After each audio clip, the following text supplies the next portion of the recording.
Welcome to Kriegs Korner.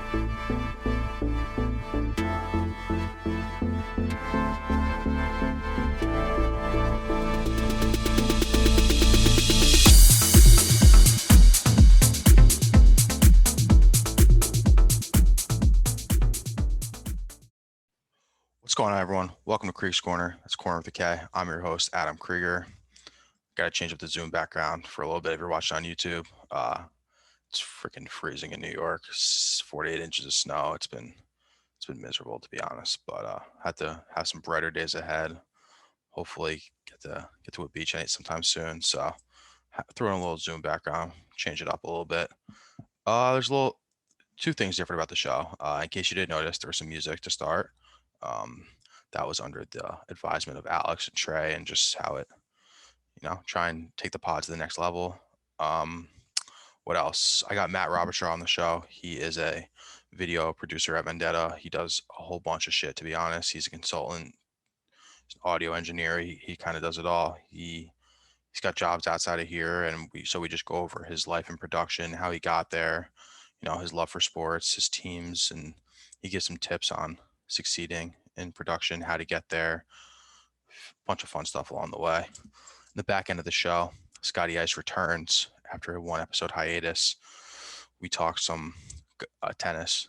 Yep, we talk tennis. Then we get into NBA, some player rights type stuff, and then wrap it up with a little bit of a top five. Someone I'm going to be introducing to the show, maybe once a week or once every 2 weeks. Just have some content, make some lists, try some new things, see what sticks. This week we did our top 5 sports movies, and I can already tell you that you guys are going to hate it. I don't care. Scott doesn't care. But tweet me your lists at Adam Krieger 1997. Let me know what I fucked up, what I missed. I think it was a great show. Matt was a really, really good interview. I love picking his brain. I learned a lot from him just in the segment, so I hope you guys do the same. If you guys are watching on YouTube, please subscribe to the YouTube channel, ring the bell, like the video, drop a comment down below. We're trying to do big things on the YouTube wave. Go to our Facebook page, like the Facebook page. You can follow me on Twitter at Adam Krieger 1997. I have some cool plans for the show going forward. Just be on the lookout. Enjoy the show, everyone. What's going on, everyone? Welcome to Kriegs Korner. That's Corner with a K. Today, I'm joined by a special guest, Matt Robertshaw. He is an intern at Vendetta as well. He does a lot, and there's a lot to get into with him. So I'm honestly just going to kind of dive right into it. But before that, I just had to point this out. We hopped on the Zoom a few minutes ago, and he can't notice the head, nice and shaved. And I just, I'm balding. I don't know if you guys can really tell, but I shave my head probably once or twice a week, and which isn't enough. But like, what is Trey doing to us that we're all going bald now?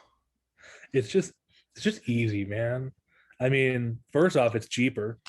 You get one decent pair of clippers, and you take care of yourself. You save yourself $25 a month, easy on barbers. I don't know. Yeah, it's just funny. I know his producer Alex is just gonna shit on us for this, but whatever. It is what it is. I agree. I used to spend. I'm up in New York. It's close to $30 for a haircut after like tax and tip and all that. Now after a barber is fun. Like, you feel good after a barber, but I mean, like, even still, like, I'm not gonna feel comfortable probably until like maybe August. I'm going to somewhere. Yeah, and honestly, I don't see myself ever going back. Not because of the being uncomfortable or anything like that, but like you said, I got a decent trimmer. My girl just shaves my head, and it's over. I don't have to worry about it again. Yeah, all you have to worry about are when the side or burns end. Yeah. All right. So that was our little bald segment. But so I just wanted to get into it a little bit. Matt, tell me about yourself, how you got here, when you're like, what your sports passions are. Well, first, my mom met my dad. No. So I am currently, what I do right now is I am listed as a video editor for Vendetta Sports Media. Right now, I'm going through the consultation phase of all of our favorite podcasts, like Tandemonium, Third Take, just to name a couple. We're currently going through the consultation phase of what they like, if they need new graphics, to try and create kind of new video intros for our YouTube videos and all of our podcasts, to trying to make a kind of more fulfilling brand for all of the podcasts, let alone Vendetta media in general. I hop around on some podcasts. I'm here. You'll see me on NFL Draft Busters every now and then when Trey can't come in. NFL Draft's a huge thing for me. Huge on college football and NFL. So that's just big merger. And I am a absolute off-season nerd. So all the cap numbers, team needs, things of that nature. I try my best to stay up on, and all the athletes that are coming into the next draft. And for sports and teams, football of any kind, baseball. I know basketball, but I don't know it. I'm more I know players. My teams from Seattle were taken away, so thanks OKC. You can go fuck yourself. And when the Kraken start next year, I'll be somewhat interested in hockey. Yeah, I mean, I'm kind of the same way with you with basketball. I was a wrestler, so basketball was never something I played or even really paid too much attention to growing up. But I followed the big stories and the big headlines and all that. But basketball is just so weird. It's just so weird. It's such a I weird league. wrestled 1 year, and then we had our one guy who went on to go like runner up in state. He was like the only guy who was really taking it seriously, and I didn't know what I was doing. I was there to get flexible and whatnot, and he just damn near tore my latissimus dorsi, which I still have fucked up today. But that and just wrestlers are crazy. Wrestlers are fucking nuts. You know that. Nuts. Yeah. So getting into more like the production stuff, you said you're a video editor here, and you also do some stuff for the Orioles, or you had done some stuff for the Orioles in the past. What do you do for them, and how'd you get there? So currently, my position that I work for, mind you, this is a part-time job. It's a seasonal job. I'm going to school at the University of Baltimore, graduating this spring, and hopefully moving to full-time capacities. But what I do for them, this will actually be, I believe, my fifth season. Not sure really even last year count. With the Baltimore Orioles, I'm contracted through a company called ANC Sports, which is then owned by Learfield. So they own entities like IMG and other corporate entities. But so they're the guys who make all the money on licensing. If you ever pay something that's $10 more than it should be, they're the ones getting that $10. So I work in essentially LED operations and advertising operations. You know those signs you get behind home plate. You're a Yankees fan, I believe. Mets, ride or die. Sorry. Right. But at City Field, those signs behind home plate that rotate, that's me. That's my prerogative to make sure that machine works, operates. I operate it. Last season, I was at a dinky little desk in center field, the tiki bar for Camden Yards, just kind of clicking away, making sure I have all my times, and then working on LED operations as well from time to time. But it's in the same room as all the production specialists. Everything that happens in the stadium that moves, that you hear, that you can listen to, that goes through that booth. And I was able to use those connections to have a motion graphics internship last spring before COVID hit, to work under a phenomenal artist, DJ Stange, who actually used to go on Warped Tour with his band until he went to Florida State. Monumental. He did some work with the DC Caps, or Washington Capitals, and Wizards, and now he's with the Orioles, creating some really awesome stuff. So I was really fortunate to work with them, working with the MLB Style Guide. So you get to all the little nerdy aspects of like the Minnesota Twins need this shade of red at this color code. We need to switch it from black to white. All the little minutia that I love to do, because it's a lot of grunt work you got to get yourself through. And this is maybe jumping ahead, but by the way, if any advice when it comes to production, one, you're going to get asked to do more than you really should. You're going to get underpaid. This is a very common thing if you're going into media production. You're going to be asked to do 3 different jobs while getting paid for one. But your job is to make everyone's life easier. If you have a boss, your primary job is make their life easier. And if you can do that in the interview stage, that's been like the number one thing that's always been told to me. Yeah, I mean, making your boss lives easier is a common theme that gets thrown around our Slack channel, especially a lot more recently nowadays. If you listen to That Some Cheese, came out yesterday. Trey's going back to work himself. He's doing something else, and his goal with that was to pay the people that make his life easier. And it's, I guess you would know better than anyone else that is, I guess, really true. So how did you decide that you were going to work in production? How'd that process work? So for me growing up, the number one thing is that I was a sports nerd. Everything sports that could be. Of course, I came to like consciousness. My memory reel started in 2002 being a Mariners fan. So as soon as they started playing shit, that's when I got involved. And not the 116 year, but of course. I just knew I wanted to be in sports. It didn't matter how it came. When I started getting cut from the freshman baseball team, and I wasn't getting a lot of playing time on the football team, I was kind of realizing like maybe this whole athlete $1 million thing won't work. But I knew I wanted to be involved. I knew I liked the statistics. I knew I liked the little minutia and details of everything that encompasses the sporting experience. And just working at the where rather than like the what you're doing there has always been interesting to me, because the job I have right now is very important monetarily wise. Like we essentially take care of Chris Davis's contract by ourselves, which is what, $26 million a year. It's a joke. It's a joke. It's insane. But we pay for that, but it's all the minutia, little details behind the scenes that I always like. And when I found production itself, so I knew I was going to be behind the scenes. I thought, oh, maybe one day I could be a broadcaster. So I went to back home. It was Green River College. They had a radio station. I was like, cool, I'll go there. I'll go to like Washington State. They have a good communication school. And I did a couple basketball games because it wasn't JUCO or anything like that. They just had baseball and basketball. Did a couple basketball games for being a play-by-play announcer with people as commentary who did not know what they were doing. But then I found myself at the radio station itself.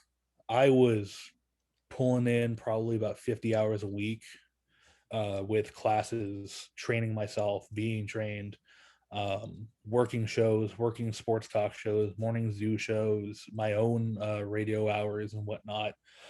And then I had a really influential professor.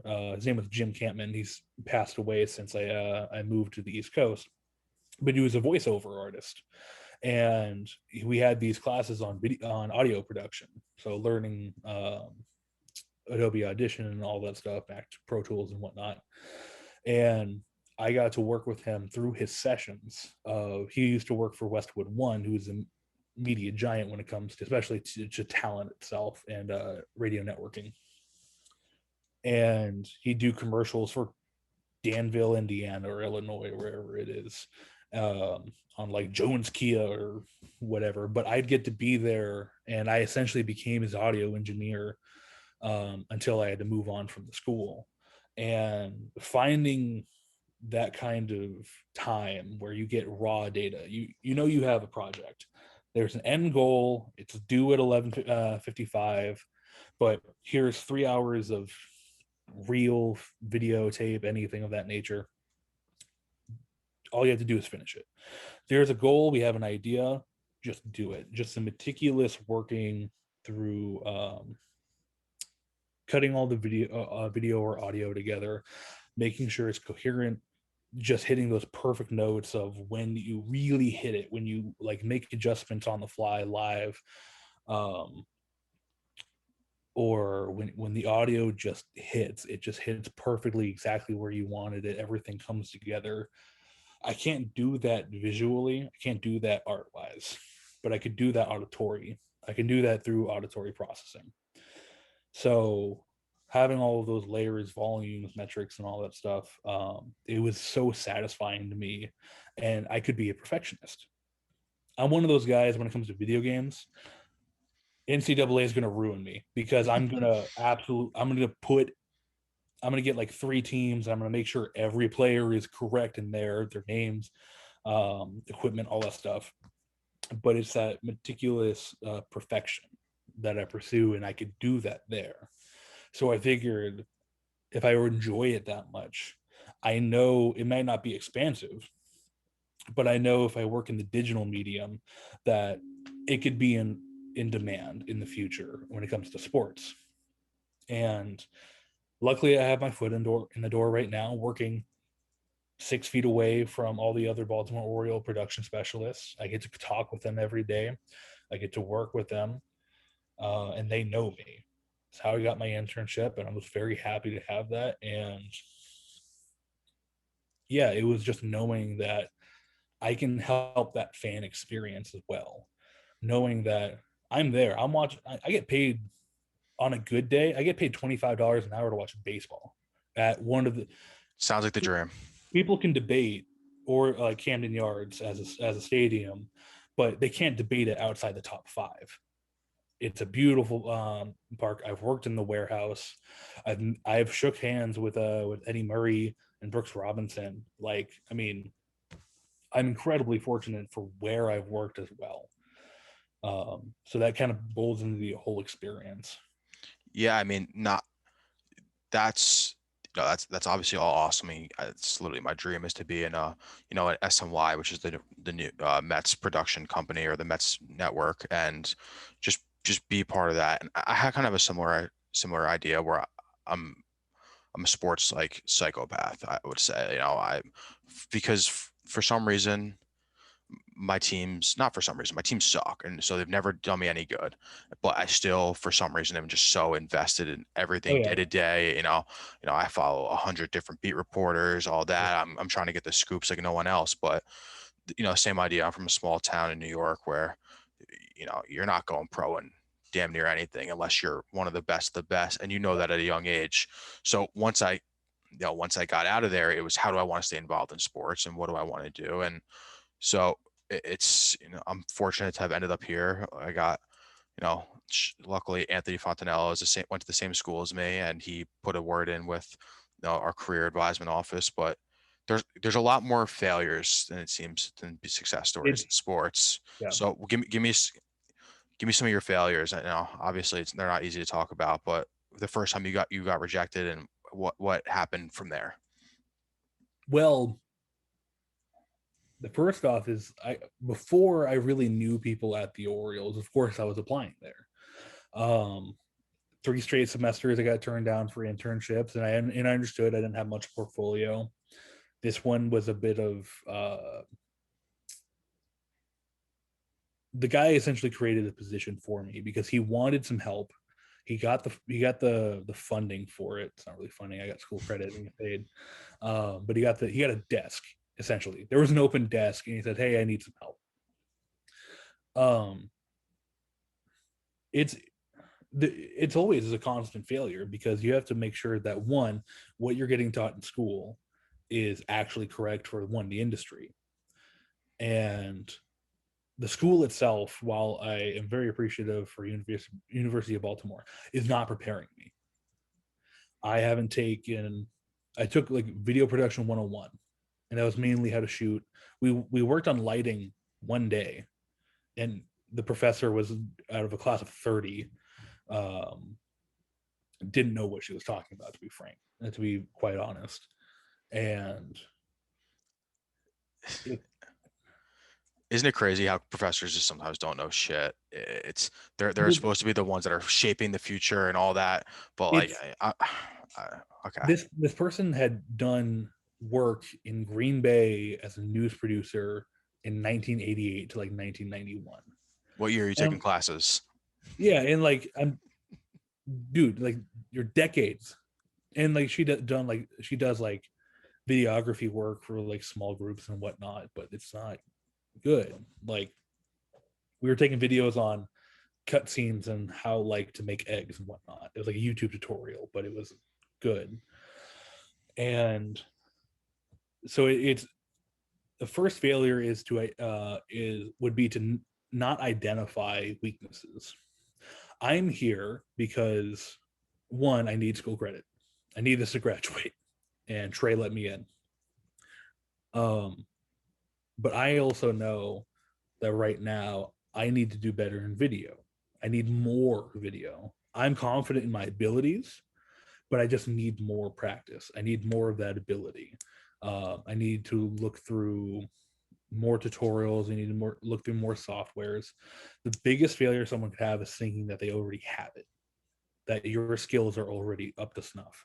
Because sure, they might be. My audio is probably just fine. It's probably industry standard, but learning the equipment itself might be a downfall if you're not familiar with another software, or you can't do anything outside of Adobe. Adobe is fine.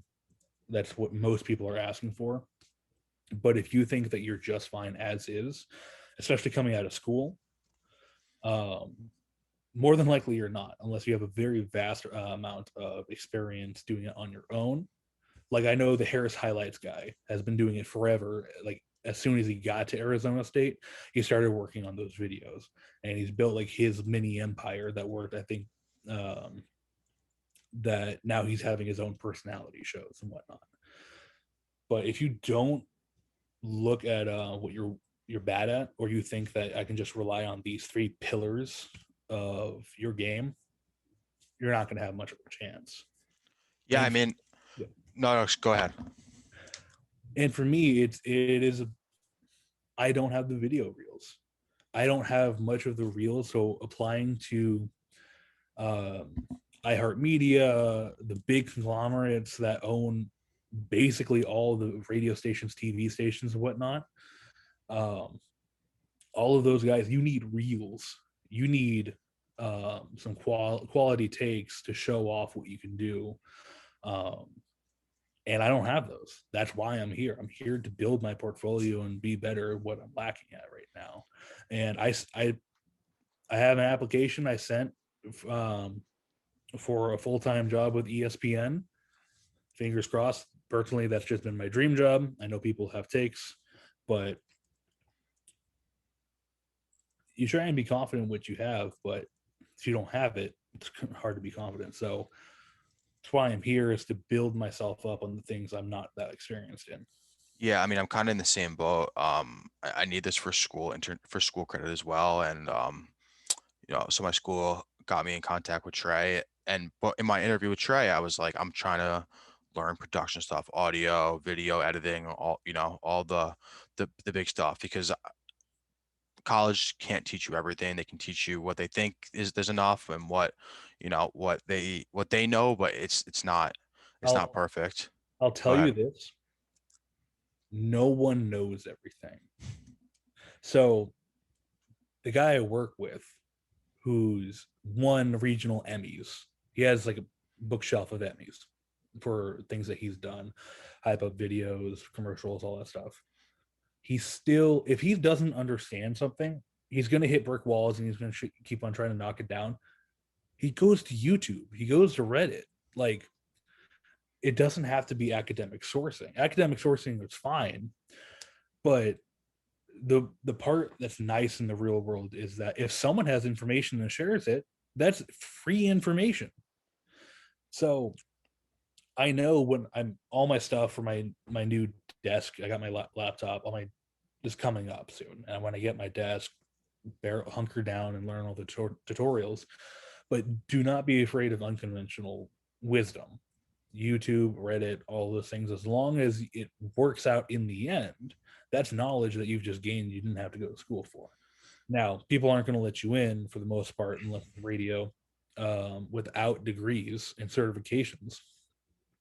But don't be afraid of unconventional wisdom. It's there, it's valuable, and it's free for the most part. And experts are still learning, especially if it comes to like 3D modeling and rendering. All that shit's brand new. Like, It evolves every 8 months. So don't, yeah.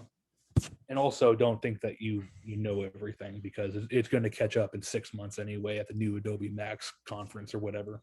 yeah, I mean, people that think they know everything just need to be punched in the face once or twice, but that's a different conversation. But I mean, even circling back, how you came back here to get the credit, but also just to learn more.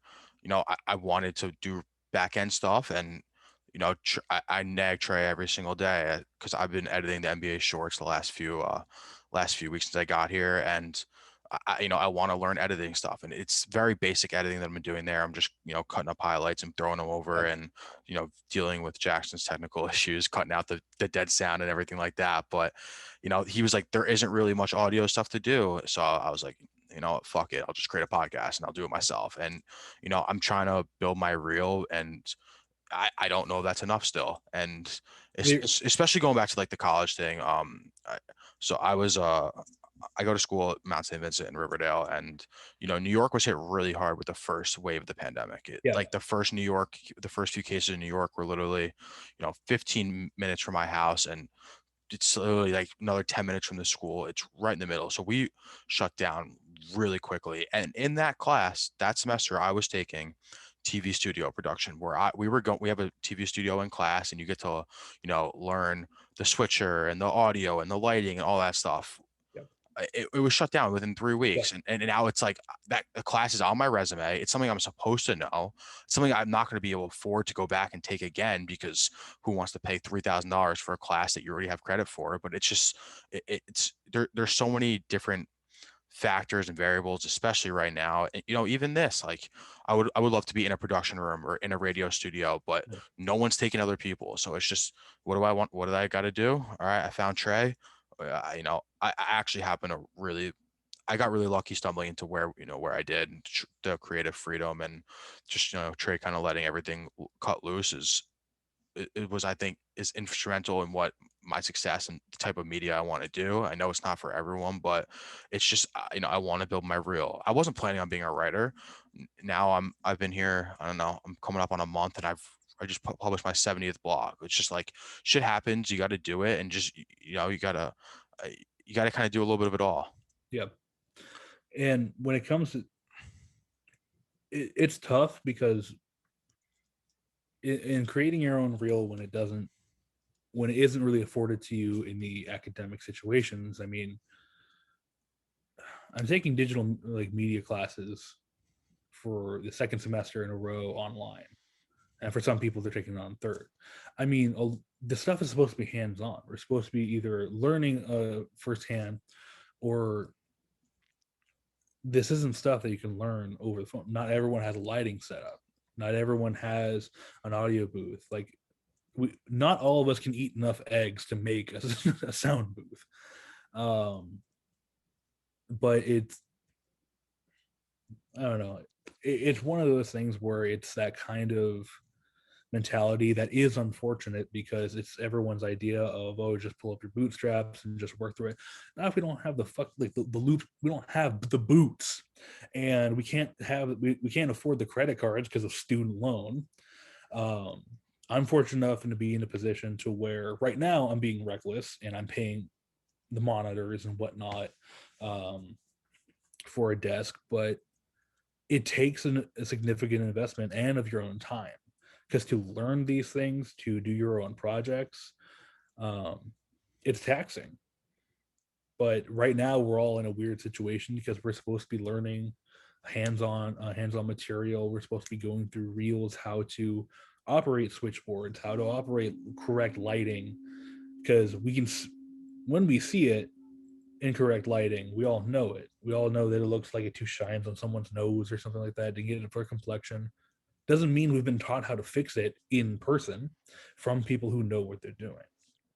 Yeah, I mean, it's something that, like, in the back of my head, I kind of feel like everyone who's in our, like, in the graduating class coming now, everyone's dealing with the same thing. But guess what? There are people that have taught themselves how to do it, and I think that was pretty good advice you gave earlier. Is that teach yourself. All these internet tools are available for us to learn. I didn't know how to use Adobe before. I just fucking Googled it. I got a little bit of help from Alex and the other That producers here. and people will like they're so tedious, especially when it comes to graphic design. But if you go to the Adobe training pages, they have a ton of just simulated, just really simple exercises to get you the basic proponents of what you need, and you can run from there. I can't draw. I have a tattoo artist of a fiance. She can use Procreate all she wants. I need like cylindrical. I need like perfect measurements in order for me to work. So technical works for me. She can use Procreate and draw, but it's tough. But you can learn as long as you can pay for it. Sadly, for those monthly subscriptions or whatnot on tutorials, you can learn from that. Yeah, I mean, I was a few weeks ago. I was reaching out. I started this internship like the last week in January, and I got a 7 week trial of Adobe, and I put my first two podcasts through Audition, and then I was like, oh shit, the trial's up now. How much? It's $150, and I'm scrambling in the Slack. I'm texting people like, who's got an Adobe I can use? Who's got an Adobe I can use? And fortunately, I have I have a good foundation. My parents are great Yeah, to me, and so I'm able to squeeze an extra $20 out a month to do that on yeah. a student membership. But it's not easy. But you got to invest in yourself, invest your time properly, and that type of stuff. It's a crazy world we're living in, but we gotta do what you gotta do. And when it goes along to everything, this is kind of more than just general advice. Harking back to something I said earlier. We're going to be known. I'm 25, but it doesn't matter if you're coming out of college. You're going to be told in smaller corporations, smaller groups, and whatnot that don't. It's just HR hiring that they don't really understand what you do because they're just not in that field. You're the resident young person.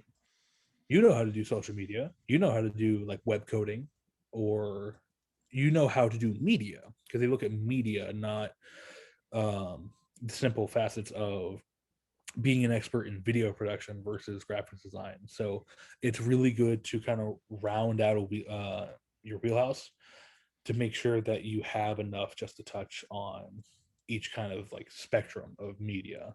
So if you think you've solidified yourself in one thing, you can keep making yourself better. Just do not forget about how to do just a little bit in graphics. You can do Photoshop Flash or something like that, or Rush or Lightroom or things of that nature. But just make sure that you can just hit just a little bit of everything, so that if someone asks, "Hey, can you? I know you do video, but do you know how to do graphic?" Just that you're able to be a little bit more indispensable. Yeah, I mean, it's definitely you were saying this earlier, is that your jobs are just not so simple anymore. You have to do a little bit of everything, and especially nowadays in the production world, it seems like is that you literally have to. It's not just a little bit of everything. You need to know like a little bit more than a little about everything, and you have to be able to hold your own in whatever situation you're thrown into. And it's just something that it's tough because you need experiences, and we're grateful for Trey for having letting us come here and be interns. And it's just because you need experience, but no one, you need experience for everything, but no one will hire you without experience. So it's one of those like Yeah. stupid cycles where you're just going in a loop. But it's just a shitty thing. Yeah. Um, one of I guess my last point, and you probably already touched on this a little bit, is just you have your part-time jobs and your Oriole stuff, so you didn't need to get another internship outside of school credit. You could have gotten an internship anywhere else for credit. Why did you come back as an intern, and what are you trying to get out of it? So I'm trying to expand my wheelhouse. I'm trying to build my portfolio so that when I graduate, I am ready. I could very well continue with my current job in just a full-time capacity. I might get relocated and do full-time somewhere else. But I also want to make sure that when I'm applying to uh, government positions, if I'm applying to ESPN, if I'm applying to whatever job needs media, to show people that I can do what I can. And plus, I'm a nerd about the NFL draft. I've always kind of had that fantasy of having my own scouting blog on like WordPress or whatever that put up mock drafts and whatnot, and having a Twitter. That's why my Twitter handle is Robertshaw underscore NFL, because normally, unless you're like I like unless you're Mitchell Trubisky, where it's titty sucker 420, people don't respect the user tags. So I wanted to get more in sports media, and if I could talk sports all day, I mean, I'm happy. And working in video production, where I can create 10-second intros.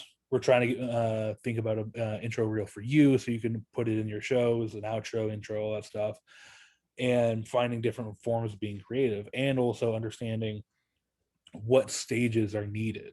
Because one of the things that I've never worked on is project management. Is we have a goal at the very end, but if you're the only one working on it, what are the steps needed for that? So discovering what a true consultation is, because I want all the information possible. And I want to make sure that I know what their needs are, what their interests are, what their influences are.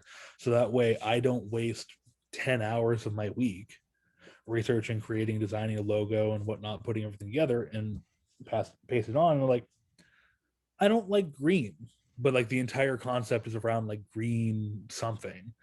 So it's time management. It's everything that has to do with clients as well. And I'm here to try and experience that a little bit more, because we know the vast amount of personalities on this platform. So working with everyone, trying to, it's like herding cats for the most part. Until Trey cracks a whip, no one really like gets in line. Except you. You've been good. You've been understanding. Appreciate that. So it's a workplace experience, man. It's learning how to keep people happy, how to start them off, and I want to create brands for people. I want to make sure that when you advertise a show, that you can have a 20-second snippet of your show with an intro and outro, where to find you, what days and what times to tune in. So yeah, we going back to consultations and stuff. Trey, I was waiting for a logo from my best friend in the world, and I was just my logo, or what, for the time being, it was just literally a picture of me with the word slapped over it. And eventually Trey was like, all right, that can't cut it. And then it happened to be that I actually happened to get my logo when we had our interview, or our consultation. But even you were asking me questions I hadn't even thought about, like what's the goal of the show, what are your themes? And I still don't really have a great answer to that. I'm trying to figure it out.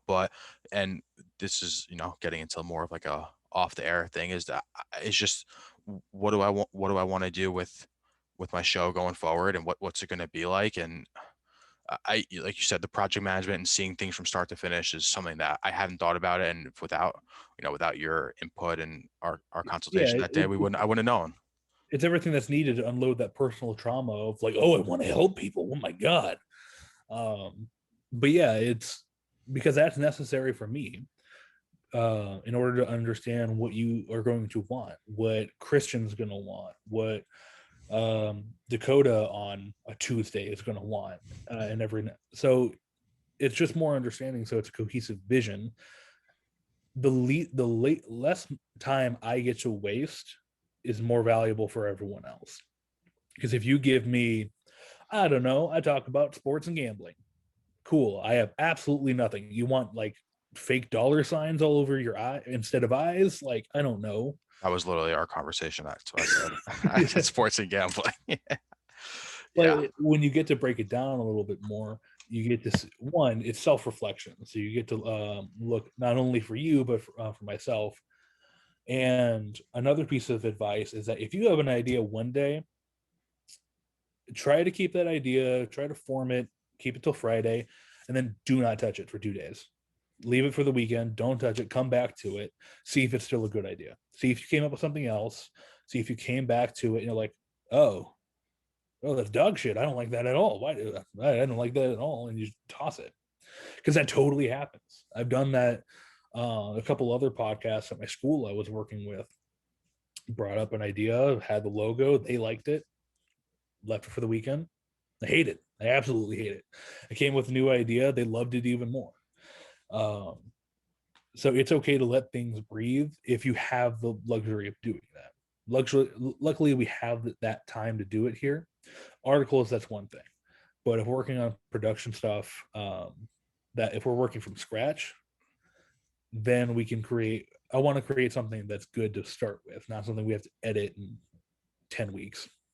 Yeah. It's pretty spot on. All right. I mean, anything else you want to talk about? That was pretty much it for me. We definitely went above and beyond what I thought we were going to do. And this was, to me, I think this is going to be must listen for not only our company at Vendetta, but just people who are trying to get in the industry in production, and what I do want to say is be on the lookout for some intros and outros, motion graphic stuff coming in for me. I think after I hang up this podcast, I'm going to write down some stuff and get back to you and probably make your life miserable now. Cause now I trust you. So and going with another piece of advice, no matter what people say, and there was a discussion on Slack earlier, it's a lot of who you know. Talent can if you do not know anyone, talent can get you in the door. But at the same time, you have to know who you're working with. People who work in sports productions don't leave unless they get hired off to a better company or whatnot. They don't leave because it's security. There are only so many jobs, so many full-time jobs where you work in sport because it's highly desirable. I mean, how many of us, and I know it's not a total population, but if I had a full-time job working in productions with the Baltimore Orioles, that is about as good as like those kind of jobs get. And you don't want to give that up. Neither do the people who work for 35 years. So there's little turnover on those kind of things when it comes to like at least organizational sports. Unless there are people who are like, we need to go in a new direction and like a youthful movement. But that only happens so often. I mean, even at ESPN, like recently, they had a huge. I mean, purge is the wrong word for it, but they had people that were there for 30, 35 years that they had to let go. Which is, when you say that out loud, the loyalty doesn't seem like it's there. But they're a business as well. They have to keep their payroll low. And these guys that have been there for 30, 35 years, they get raises every year, and they need fresh blood. And it's a crazy world. But like you said, they're there for as long as they can be. It's always corny to bring it up, but use LinkedIn. It's so easy. So I'm a huge Browns fan. So I watch the Building the Browns episodes that they have, which is just documentary style. Every 2 weeks they put one out about the games, about the draft process, stuff like that. Unfortunately, it's going well for them. They had a whole episode just talking about the production crew, and of course they had the names on the side. Pause, look it up, send the link, ask for advice, because if people don't reply to it, oh well. But like if you're like, hey, I really like what you did on, I'm a huge fan of Ohio State Productions. I think it's very theatrical. I like what they do. I like their hype reels.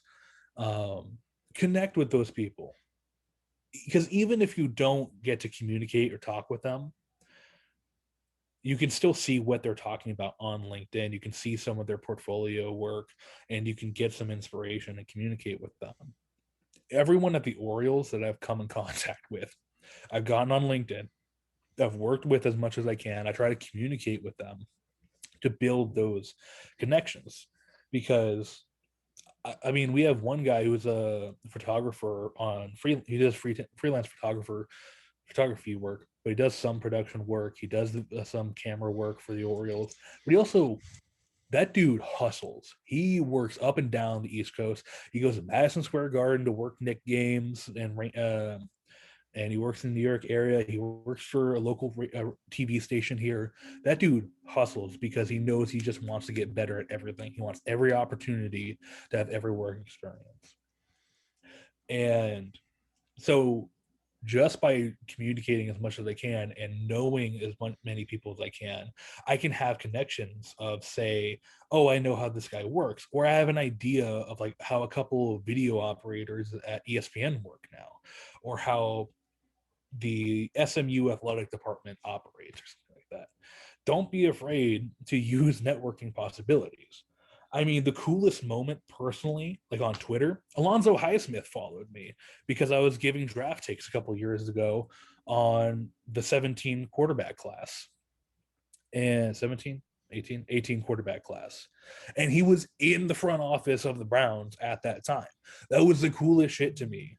And of course I followed him. But just don't be afraid to do that, because if you know people to kind of help you round out your experience, and if someone replies, if someone gives you some help, hey, I was wondering if you could look at this. Hey, I really like this. How did you go about this process? If they don't respond, they don't respond. Oh, well. And if they unfriend you, oh, well. But at least you're not being a dick and just like complaining to them about, oh, your work sucks.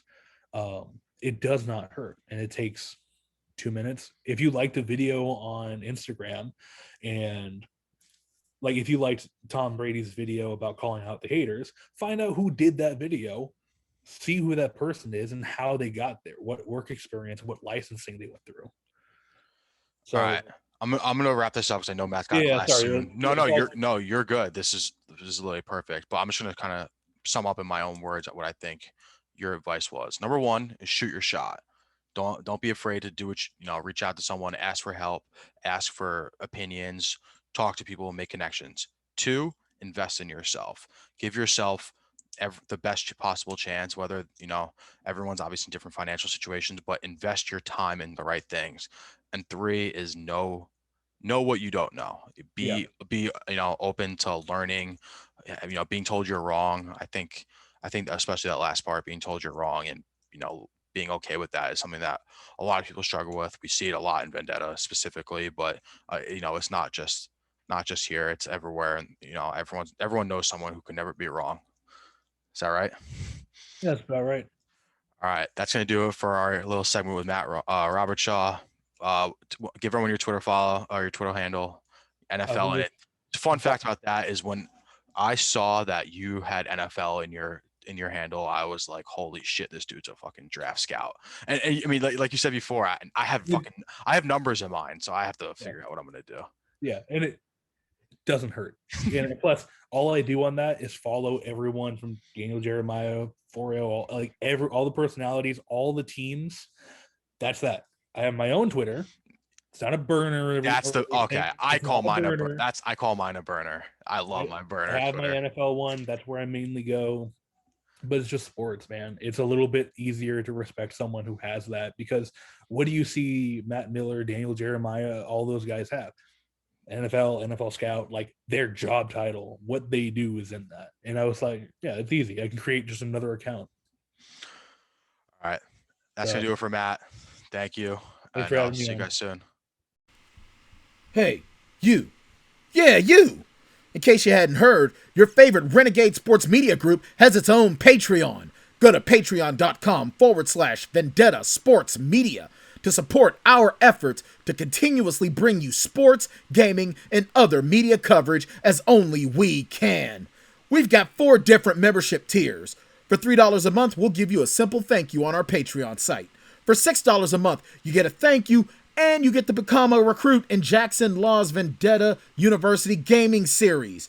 For $10 a month, you get everything from the previous tiers, a special thank you at the end of our videos, free access to our upcoming Discord chat, and a free koozie after 4 months. And then the big dog, $50 a month, gets you everything from the previous tiers, as well as opportunities for Fantasy League invites, stream gaming, possible invites to mock NFL and NBA draft sessions, a once-a-month Google Hangout, and after 4 months, a free t-shirt. Yeah! Go to patreon.com/Vendetta Sports Media and help us to improve our pledge to bring you the best sports, gaming, and other media coverage. Welcome back, Kriegs Korner. It's Corner 3K. I am joined again by Scotty Ice. Quick little 1 episode vacation. Kid was mentally exhausted on our little national holiday. So we're not so much doing gambling stuff now this little time of the year, but we do have some sports stuff that I really want to talk to Scott about. First of all, Scott, how you doing? You look like you're having the time of your life right now outside. I am, man. It's another snowstorm back in New York, huh? Another 5 to 8 inches. Oh, it's fucking brutal. I just finished shoveling. Now I get a Snapchat of our mutual friend earlier, 87 degrees running down the street. Now I see you poolside, laptop out. Life seems to be good down there. I hate to complain, but it was almost too hot to play golf today. Like All right, couldn't shut the fuck up. I couldn't handle it. All right, so Scott is our resident tennis expert at the site, and there was some big tennis stuff going on this weekend, or specifically last night.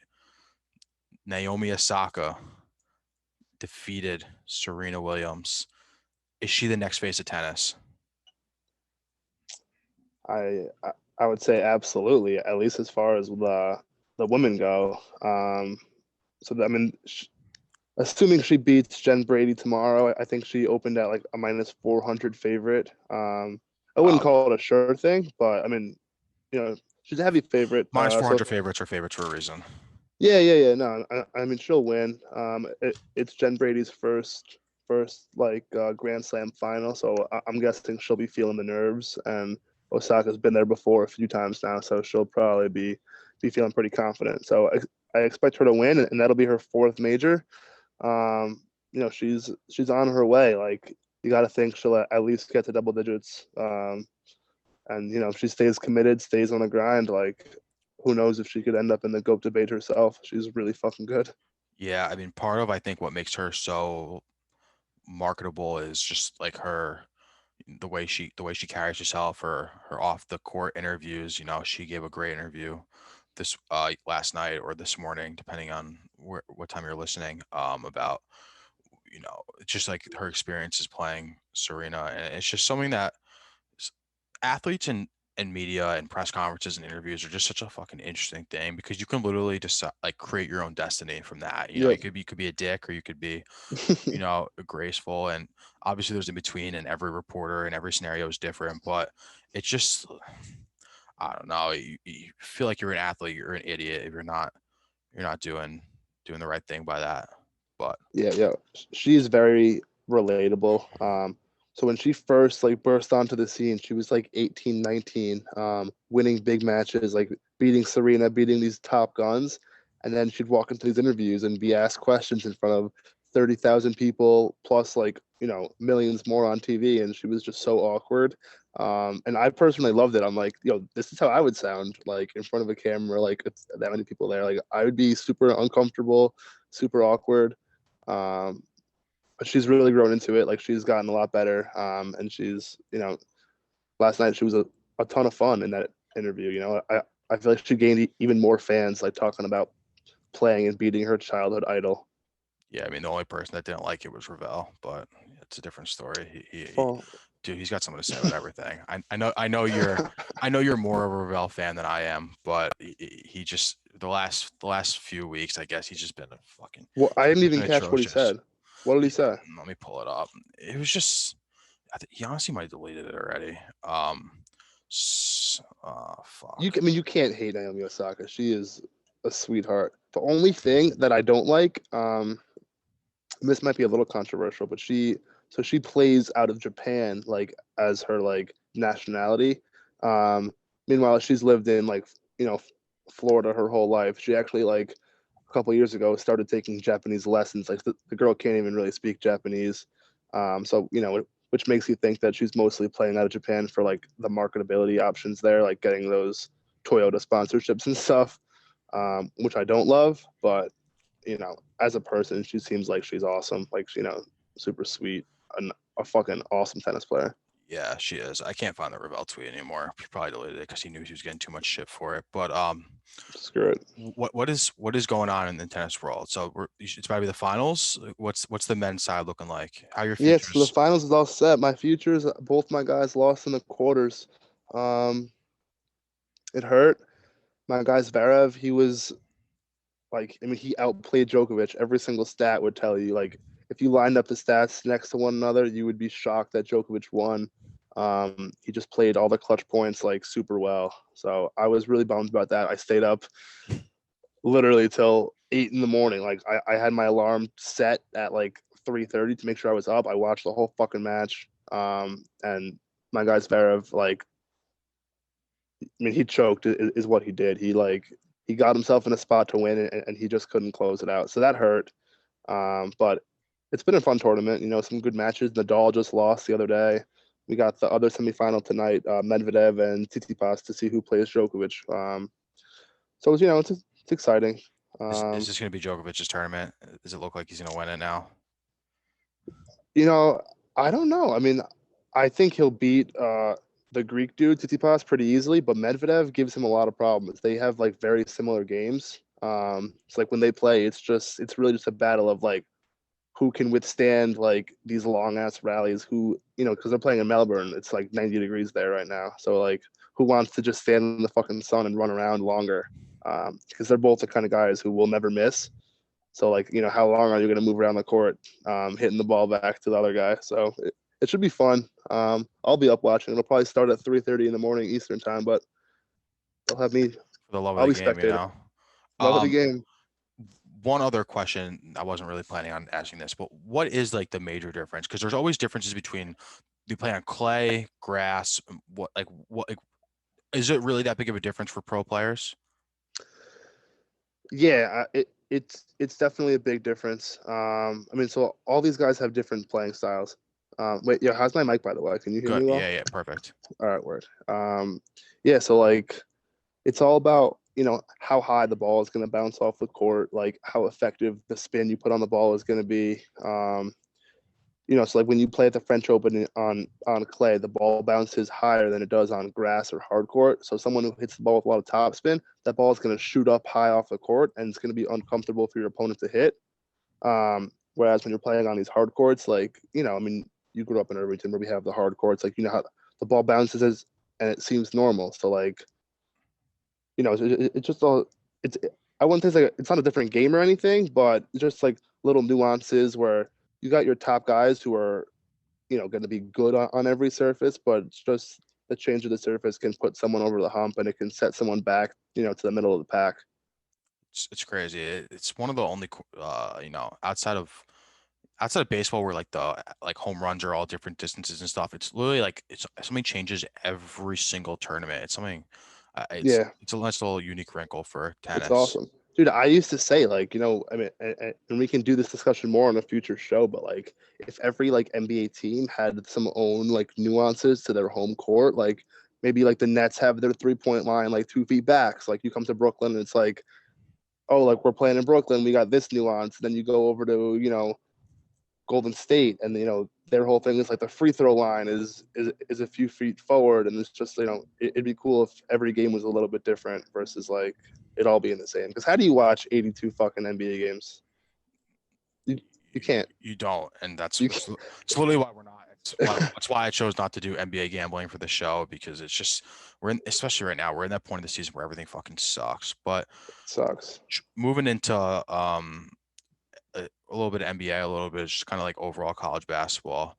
I saw you getting a little in the mix a little bit about college players opting out and dealing with, because college is such a scam, and especially college athletes, they're getting like millions and millions of dollars made off them, and they don't get a goddamn thing. But versus the other side of that, where Draymond the other day had a post-game interview that went viral about how the duality of player empowerment versus team empowerment and how every situation is handled differently. Give me your thoughts on that, and how, like, what is the solution for the NBA? Oh, so you want to go NBA first? My quarrel on Twitter was all right. Let's go college first then. All right. So I mean, that player on Duke opted out. Jalen which is Johnson, okay right? with me. I mean, like, all right, like Duke sucks this year. Like, yes, this guy quit on his team, right? Like, he could have finished out the year. But I'm okay with it. Like, you got guys in college football who don't play in the bowl game. They leave school and they just start working out, like get ready for the combine, like just get their bodies ready and all that. And I have no issue with it. But you got to say it how it is. Like, you're not opting out because you're scared of COVID. Like, you're opting out because you're not getting any better playing on this team. Like, your team fucking sucks. And you want to go just do what's best for you, which is okay. Like, go do what's best for you. Go get your game ready for the NBA level. That's honestly what he should do. But I was pissed because I saw some guys on Twitter being like, you can't quit if you're not getting paid. And I'm like, that's not true. Like, even in high school, like, you don't get paid to play high school. I mean, obviously we're not making money for our school, but like, if you quit because you want to, get prepared for college, you're still quitting. Like, you're quitting on your team. It's okay. Like, I'm not hating on the kid for doing it, but don't fucking bring up, paying college athletes about that. That's just ridiculous. Yeah, I agree. And there's obviously two trains of thought to it. Is that it is quitting. You quit on your teammates, you quit on your season, you quit on your program, and he's a star. And to be honest, I only think he quit is because the Duke sucks this year, and they're Yeah, not, they suck. and he's looking around at his roster. Coach K is just like, he probably yelling at him too many times, and he's like, you know what, fuck this. But if he's doing, I didn't know that he blamed it on COVID. If that is actually true, then he's a fucking idiot because nothing changed. If anything, it's gotten better because with the vaccine and shit going around, and we're kind of, it looks like we're kind of closing the book on that type of stuff. But there has to be some sort of solution because these quitting mid-season is just, it's such a fucking, I think, a cowardice thing to do. And It is. you get, I'm all about players getting the bag, but there's a better way to handle it, and both sides of it. I mean, but like, if they were getting paid in college, because obviously, even though Duke sucks this year, they're still getting the TV. They still have the TV contracts. They still have the sponsors. Yeah, they'll still be on ESPN every game. That's what I'm saying. Like, I'm not, aside from the program and the school, but you can't do that to your teammates and just look like a fucking coward. Yeah. No. I mean, I remember like when I was playing high school basketball, I got no minutes. I hated it. And at the time, like, I wanted to quit just because I was miserable. And my dad, like, he was always like, "You're not fucking quitting. Like, I didn't raise a quitter. You're not, all that shit." And now looking back on it, I'm like very happy that I stuck through it. Just, it's just an awful look to be a quitter. Like, you got to stick that shit out. But yeah, everyone knows. Everyone remembers the quitters, and no matter what happens after, everyone's remember that you fucking quit on your team. Yep. So going into like player empowerment, all that stuff, the NBA is going through a weird transition over the last few years where it's literally been all about the player. They don't like them being called owners anymore. Fine, they're called governors. It's everything's to help make the players happy. It's a players' league. But then you have the Pistons sitting out Blake Griffin, not letting him play. What is the solution? What do you think? Yeah, it's so tough, because it's like at some level, like, you have all these guys who, like James Harden, when he first asked to leave Houston, everyone's giving him a hard time. Like, you have the whole world down there. Like, you couldn't win, yada, yada, yada. Like, you gotta, like, you're not being loyal. When LeBron first left Cleveland, he's not being loyal. And then on the other side, you got Isaiah Thomas, who gave his whole entire life for the city of Boston. And then, the second Kyrie was available, they shipped him off like so quickly. So, I feel like we give the teams a pass for not being loyal, and then all these fans are jumping on the players the second they're tired of playing in that city and they want to leave. I don't need, like, to be honest, I don't think there is much that can be done, because James Harden, he says he wants to leave. Like, sure, like, the team has the leverage, he's under contract, but if he's miserable and he's gonna play like he's miserable, there's nothing you could really do. He's gonna get fat and just keep eating and eating until that is still just the craziest thing. Is that his last picture in Houston in the warm up with that like baby blue shirt, and then what was it, a week later he just literally looks like this skinny ass James Harden in Brooklyn. It's insane, but he's playing so well too. I know Scott's a Nets boy, so it's literally the best thing that happened to him, and a Harden fan, right? Dude, that was like two worlds colliding. It's crazy. It's like I still see Houston on TV, and I like instinctively root for them, and I'm like, yo, like you don't care anymore. Like Harden's not there. Yeah, it's I don't know. I mean, I feel like it's great for the players that it's a player league, but it's sports have always been a business too. You know, owners have to make Yeah. money, and there's contract rules and shit like that. But I mean, I don't have an answer either. It's just I mean, I personally prefer it when the players just have to fulfill their contract. Like that's I think it's the best way for the fans. But then again, like I get to choose where I work. Like I decided, hey, I want to work in New York City, so that's where I'm going to work. And like I understand their argument where they should get to choose where they want to play too. Like the whole getting drafted thing is shitty. It sucks. And yeah, we can always say, well, you guys get paid millions of bucks, so suck it up. But I definitely understand both sides. But I think it makes for a better product when the teams do have the power and they can kind of build teams their way, and they don't have to worry about players saying, oh, I signed a 4-year deal here, but after 1 year I don't want to be here anymore, so you have to trade me. Yeah, I mean, It ruins the playing field. That shit's Yeah. stupid. You wanna have that type of power, building player options. Teams are gonna give them to you. You might have to take a little bit of money, but if you want to leave after the first year, Bauer just did it in the MLB with the Dodgers. Yeah, exactly. Like player options exist in contracts for a reason. But just kind of circling back to the draft thing, Kyrie saying the draft should be abolished is just ridiculous. Like you need to have the best way to get fresh players, or else all the guys are going to want to go learn from LeBron, learn from Harden, Durant. The league will have even less parity than usual, because like the Hawks are now like semi-relevant because they drafted a guy like Trae Young. You think he wants to go to Atlanta, play with fucking Vince Carter, who's on his 45 years old? Like no, he wouldn't have chose that. So there's got to be a solution. Getting rid of the draft gotta is have not a draft. it. You gotta. But yeah, I mean, like now we have Zion, who ended up in New Orleans. Like that team is on national TV way too often. Like they're always on TNT. I'm just like, fuck, this team sucks to watch. Like I don't like why are they on my screen? So yeah, like when that shit happens, it kind of sucks. Like I mean, LeBron kind of made Cleveland relevant for a while because he was that good.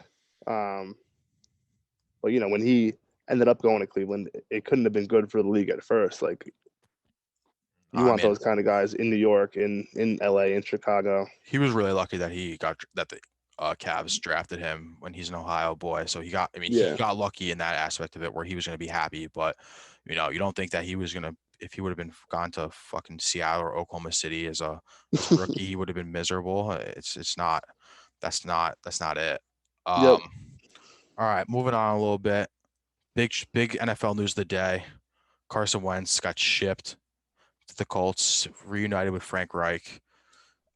Honestly, I think the Eagles, they were so fucked in the start because of everything that was coming out, him not wanting to play, him asking for a trade midseason. But how are you going to give up first rounders for Stafford and not for Carson Wentz?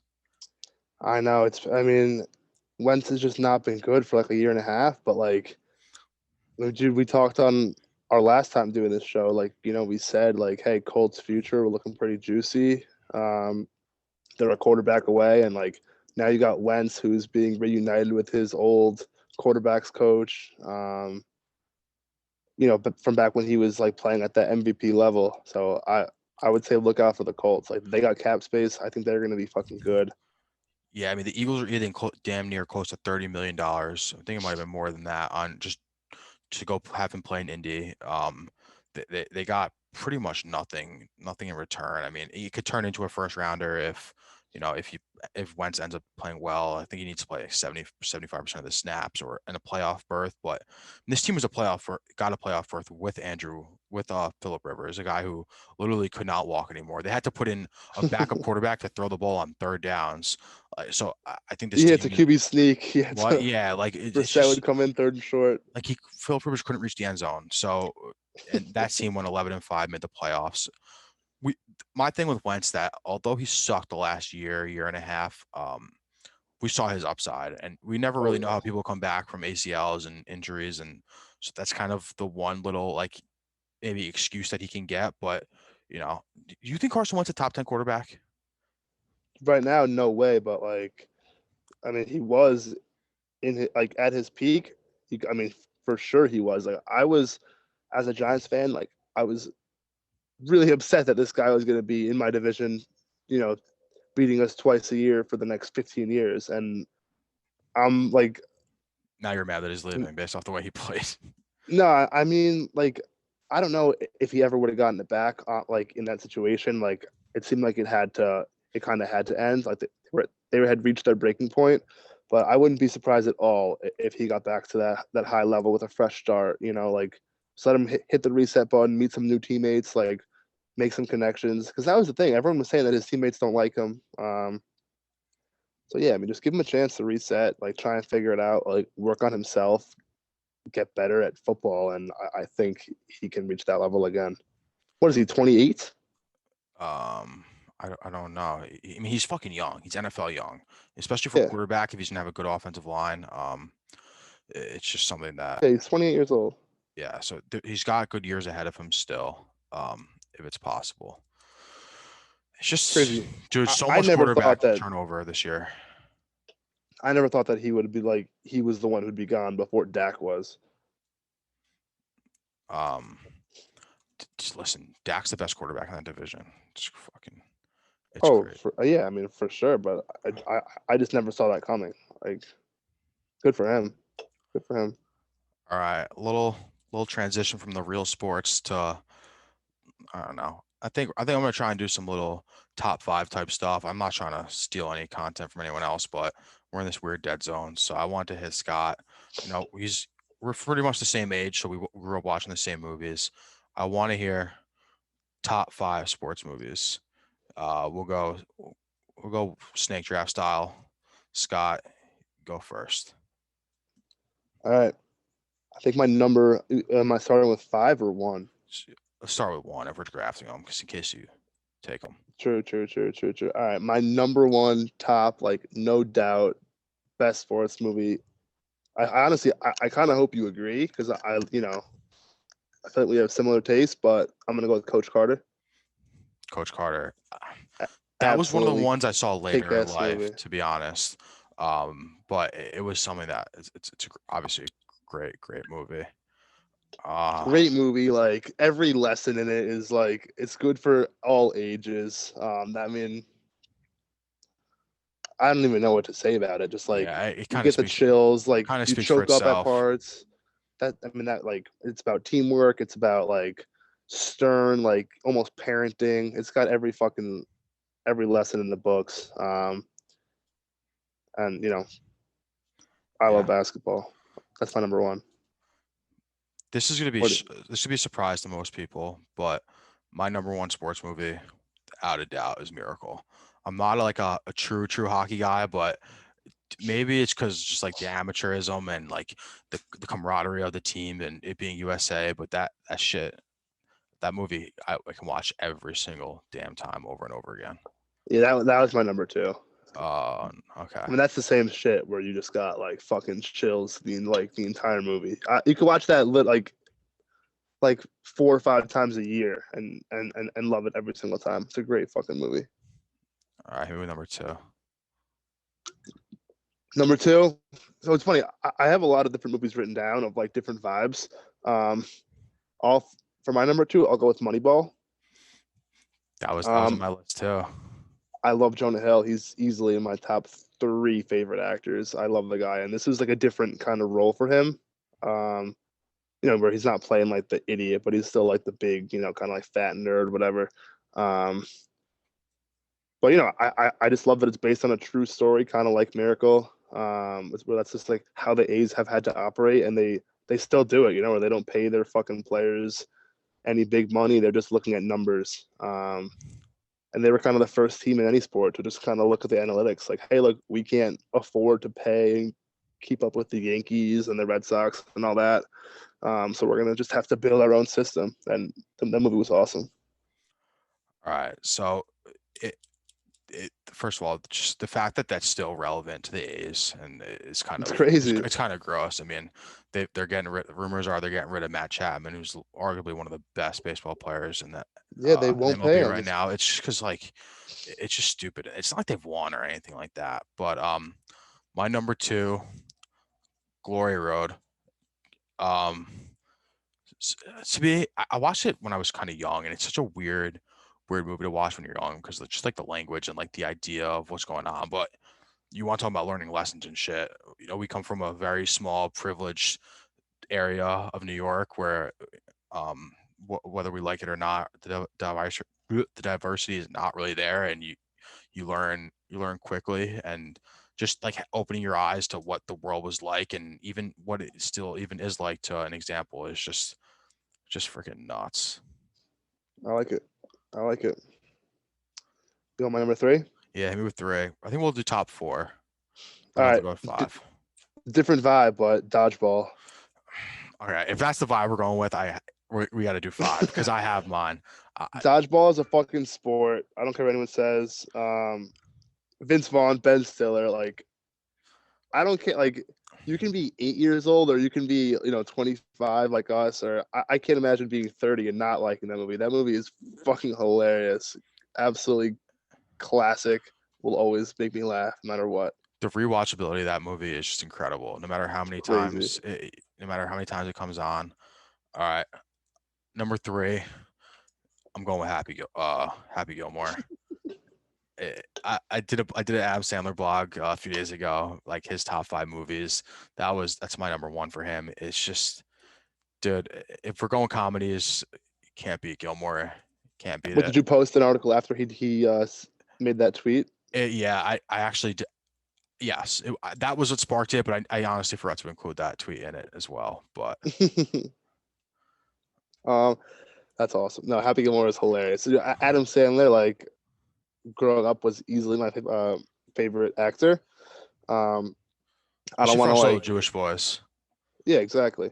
I mean, like, I don't want to count these now that you said Happy Gilmore, but The Waterboy, amazing movie. Like one of my all-time Longest favorites as a Yard. kid. Yeah, Longest Yard, sports movie, hilarious. And like also pretty serious. Like Longest Yard was like a pretty serious vibe. There's some classic Sandler jokes. Yeah. How about Blades sure. of Glory? Chalk it up. I love that. Blades of Glory, awesome. I just love that duo. Yeah, they are just incredible. Everything he does is just Will Ferrell is literally Yep. insane. Yep. You're gonna go Blades of Glory. I'm gonna take the other Will Ferrell movie. Fucking Talladega Nights. Just NASCAR might not be a quote unquote sport, but like the competition aspect of it was incredible. And if we're just going Will Ferrell movies, it's great. It's a good one. This next one, I'm not sure if you would have seen it. I don't know if it's as popular, but I love it. Have you seen Trouble with the Curve? No, haven't heard of it. It's a great one. We got Amy Adams, Justin Timberlake, Clint Eastwood. I do recommend it if you haven't seen it. Definitely add it to your list. It's a good movie. I'm just looking at our list right now, and we're gonna get so much shit. Like, there's no Field of Dreams. There's none of like the classic like sports movies. Well, I don't know. We're fucking young. I didn't watch that shit. I'm not getting shit. Those are the movies I like. Those movies give me goosebumps, man. That's what it's all about. My last one. This is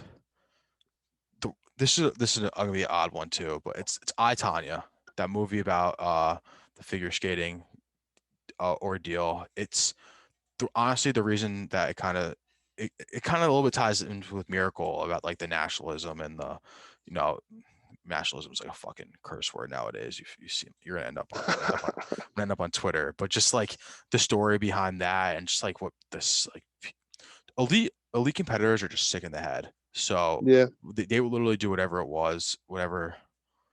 they take, and based on a true story. That shit's fucked up. It really is. You ever watch that, Scott? No, I've never seen that.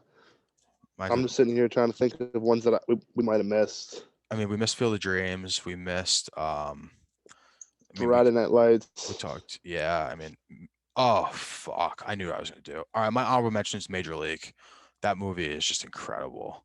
Oh I know it predates us, but holy shit. no, that is a good one. Also, The Blind Side.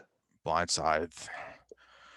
I've watched Dude, I mean, Blindside there's so so many many good times for ones. camp that like I forget about it. Like it's one of those movies that can be played on a bus for kids. So Yeah, it was literally every single freaking trip we were watching that. What else did we miss? Rudy, Karate Kid, Bad News Bears. The Bad News Bears is good. Benchwarmers. Benchwarmers. That's one of my friends when I was like prepping for this was said The Benchwarmers. I was like, what the fuck? Hoosiers is a great movie. Again, predates us. That's pretty much it. I mean, we're gonna get shit on, and I'll be okay with it. I'm open to You send them my way. I'll tell well, them what's up. I'm gonna blog it out. Probably make some cool, try and make a cool graphic or something shit. The wrestler in me is gonna be. I'll probably get shit for Foxcatcher because that's another thing based on a true story. But the movie actually sucked. The documentaries were better. So The Fighter. You seen The Fighter. Fighter? Oh hell Fight yeah. Club is Fight Club a Fight. sports movie? Listen, Miss Creed, the Mm, other boxing movie, but mm. is what it is. All right, Scott. Anything else? Anything else we missed? Nah, man. I think I think I'm gonna be betting Medvedev if he gets through tonight. I'll be taking him to beat Djokovic in the final. Probably get him at like plus 140, 150. I don't think he'll be too much of a dog just because he's beaten Djokovic a couple times lately. But I think he'll be a slight underdog, and I'm gonna take him to win. So is I that think he's are those 3:30 starts like the prime time in Australia is 3:30 a.m. here? So like that's the best window, or are they gonna move it a little bit for us American folks?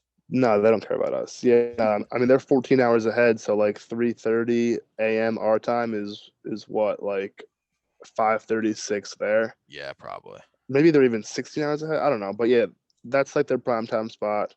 So they're not focused about us stupid Americans. They're doing it for them. All right. I'll be up though. I'll be watching tonight. Tune in, Scott on Twitter. Maybe he'll be live tweeting it. We'll see. Yeah, maybe. Depends on how his night goes. All right, that's gonna do it for Kriegs Korner. Thanks again, Scotty Ice, for joining me. Have a good weekend, folks.